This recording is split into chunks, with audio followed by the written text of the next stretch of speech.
I'm going to talk about something that I actually just a couple of hours ago talked about with my clients on a coaching call. And I love finding patterns. I talk to them about patterns and I help them with strategies to either reinforce those patterns or to disrupt those patterns because that is the key to them making change that's sustainable and lasting. And this topic was one that I felt like was really important for us to address. And I think it's so important that I want to talk with you about it. Here's the thing. I don't think you fall off, fall off track, so to speak. And I say it that way because so many women I talk to talk about it in that way. I fell off track. I fell off of my diet. I don't think it's about falling off. I think you slowly start to make exceptions. And by the end of the day, for example, you don't even you don't even recognize what you originally decided or wanted or intended to do at the beginning of that day. So let me kind of explain a little bit to show you what I mean. So you wake up and you're actually like in a decent headspace, okay? You've decided that you're going to focus, you're going to eat healthy. You're not going to try to be perfect. You're not going to do anything extreme, but you have a plan. You've decided you're going to stick to it. It's simple, it's doable, and quite frankly, for a while you follow it. Roll with me here, okay? Then something happens. And it's not like a big thing. It's something small usually. Like you get super busy with your to-do list, you get into meetings at work and you're focused on what you need to accomplish before 5 o'clock. Maybe you're a little stressed. Maybe you didn't eat quite enough earlier in the day and you're hungry, but now you're running around kind of behind. So you get the picture here. Nothing dramatic happens. But when something happens, your thinking starts to shift just a little bit. You think, well, like I don't have time for lunch, so I'm just going to grab something quick. Or I'll eat something later that's healthier or better, right? You think I haven't had much today, so I'll have this. This isn't that bad. Quick side note story. This just popped into my head. I had a coworker, or there was someone who worked in our department at one point in time when I was in higher education, and I'll never forget walking in, and it was lunchtime, and she was having a Snickers bar. And she made the comment unprovoked. I did not like, I'm not the food police, right? But she said, this is all I'm having for lunch, so it's fine, or something to that effect. And she proceeded to justify to me, actually justifying to herself is my view of what happened, but she proceeded to like justify and tell me, reading off the label, like how many calories the Snicker bar had, and um, saying basically that it was fine for her to eat the Snicker bar, even though she's the one that broadcast to all of us, or I wouldn't have even known this, that she had these weight loss goals, that she was on a diet, quote unquote, on a diet. And she was making the point that however many calories were in the Snickers bar, it was fewer calories than what she would have eaten with her salad or sandwich or whatever else, right? And so this idea of, I haven't had that much today is something that I didn't notice the pattern of for years and years, but now I do. And there's the side note story about that. I'll never forget her justifying eating a Snickers bar instead of a healthy lunch. But anyway, so back to my point, like something small happens in the day and you start thinking about how, this is fine what you're doing. You'll have something better later. You'll just grab something, whatever, right? And here's the part that matters. None of those thoughts is actually the problem. In fact, most of them feel pretty reasonable. Like they feel like you're still like mostly on track, right? But now you've kind of changed the rules. You you didn't sit down and decide to change them. You just kind of adjusted on the fly in the moment. And so now the rest of your day starts to unfold, but from that new adjusted version of your rules. You're a little less intentional about what you eat the rest of the day.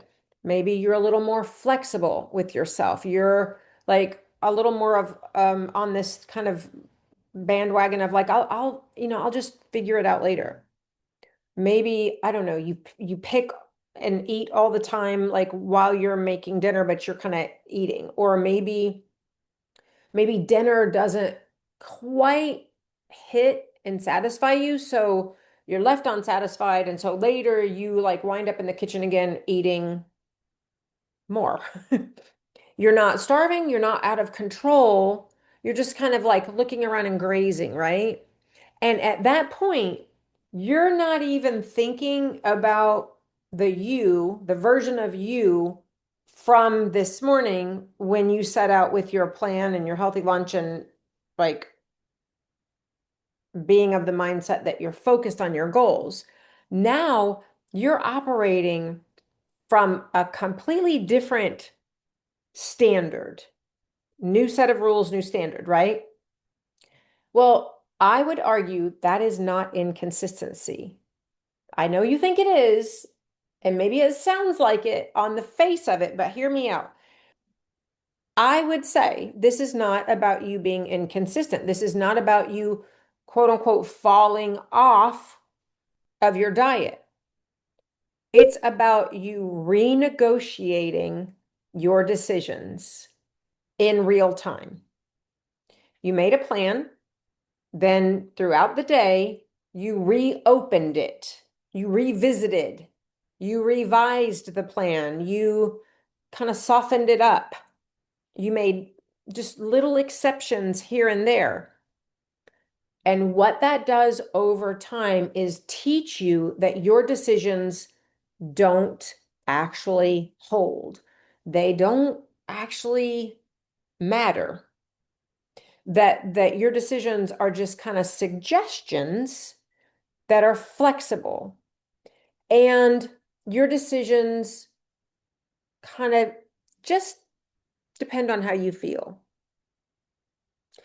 I want you to think about this issue and what I'm suggesting to you outside of food for a second. Like, if you showed up on your job this way and you handled your responsibilities in this way. Let's say, you go to work and you're constantly adjusting what you said that you were going to do or decisions that you made about issues at work based on your mood. Would that work for you? If you're a leader at work, would anybody trust you if you're constantly revisiting and being flexible about decisions that you made? Would you trust yourself? Would they trust you? Let's say you had a boss who did this at your organization or your school or the hospital or like wherever it is that you work. If your boss did that and was constantly changing his or her decisions, would you trust that person to lead you? No. But this is exactly how many of you operate with your health. Yeah. And here's where it gets a little uncomfortable, but it's important that I say this. Those negotiations are not random. They're not random. It is really important that you hear this. They're actually solving something for you in the moment. You're tired, so you kind of loosen things up. You're stressed out, so you kind of make it okay to do something different than what you said you were going to do. You feel behind at work. Your to-do list is long and you haven't gotten to everything. So you kind of stop holding the line on your focus. So it's not just about the food, it's about what you're unwilling or maybe even unaware of sitting with, and accepting, because holding your decision would require something from you, maybe some discomfort, maybe some extra effort on focus. Maybe it would require you to say no when saying yes would be easier. Following through, even when the day doesn't go perfectly and it's a little stressed out. And see, that's the part that keeps getting negotiated away. But here's the trap. None of this looks extreme. None of it is you binging. It's not a full, like, oh, screw it, throw my hands up and I quit moment. So it's easy for you to believe that it wasn't that bad, or I did mostly good today, or I just need to tighten up a little bit. But here's the thing, when you stack all of those little negotiations, renegotiations, when you stack them together, these small, seemingly reasonable in the moment decisions are a huge part of what is keeping you stuck in a rut and not making progress. And it's not because you lack willpower or discipline or that you don't care. It's not any of that. It's keeping you stuck in this rut because you keep adjusting the standard while you're in it. So if you have been telling yourself that you need more discipline or willpower, I want you to consider something else. Hear me out. You don't need more discipline. You need to stop renegotiating your decisions, because the breakdown is not happening at night in front of the refrigerator when you're looking for a snack. It's not happening when you eat the one thing or you drink the one thing. It's actually happening earlier, at the first moment that you start making it okay to not stay in your decision. So here's what I want you to do. Instead of tracking every bite of food you eat, instead of trying to have a perfect day, on track day, I want you to start here. Catch the moment when you're thinking, your internal dialogue shifts a little bit. A moment when you go from clear and focused and having decided what to do to being flexible, to adjusting, to revising.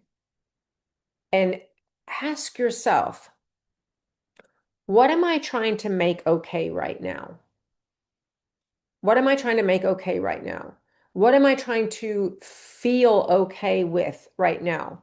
Because that question will tell you a lot more than whether today was on track or off track. You don't fall off. You don't suddenly lose motivation. You don't wake up and decide, I'm not going to care today. But you do slowly start making exceptions. And you do that until the version of you who made the original decision is no longer the one in charge. And you have to see that happening. You have to figure out where does that happen for you?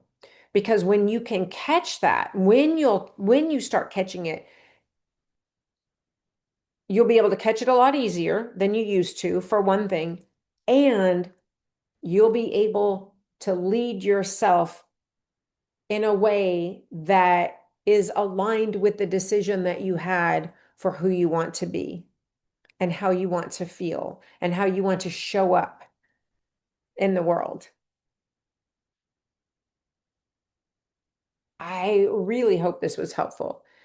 I know for me, I would renegotiate and justify. That's a way that it felt to me. I would justify the decisions that I went back on. I would justify the revisions to what I said I was going to do all day long, all the time. And my justification had a lot to do with how I felt, the stress that I was under, the huge amount of responsibilities, the struggle with not having enough time. And the reality was that every time I did that, I eroded my ability to lead myself. And the irony was, I was an amazing leader to other people, but every time I undermined my own decisions and I went back on those, I was teaching myself not to be in trust with myself, not to be authentic, not to be genuine in my commitment to myself. And slowly but surely, that had a larger impact than just on my weight and the scale. It had a huge impact on how I felt about myself. It had a huge impact on my confidence, and it trickled over into the kind of leader that I was professionally too. So I wanted to I wanted to bring this message to you so that you could see that this is not about you being inconsistent. It's not about a small issue, if you will, or a small struggle like just learning to be consistent because I'm not anymore, or learning to stay on track because I'm off track so much. It's not about that. It's about you eroding your commitment to yourself. It's about you not sticking to decisions, not sticking to promises that you made to yourself. And every time you do that, every time you renegotiate, all of that adds up to a huge impact in a way that you don't want it to have an impact in your life. But if you start small and start just catching, when is that happening? When am I making it okay not to stay committed to my own promises? When you catch it and you practice better staying aligned to those decisions, all of that practice, they say practice makes perfect, right? Well, it doesn't, but it damn sure helps you to stay as committed to yourself as you do to others. And it helps you to be just as good of a leader for yourself as you are to others. I hope this was helpful. Thank you for being here with me today. I appreciate you guys listening. And I would love it if you would tell me that this was something that resonated with you. Shoot me a message in the DMs and Instagram or Facebook, or send me an email. You know how to get in touch with me. Thanks for being here, and I will see you right back here next time.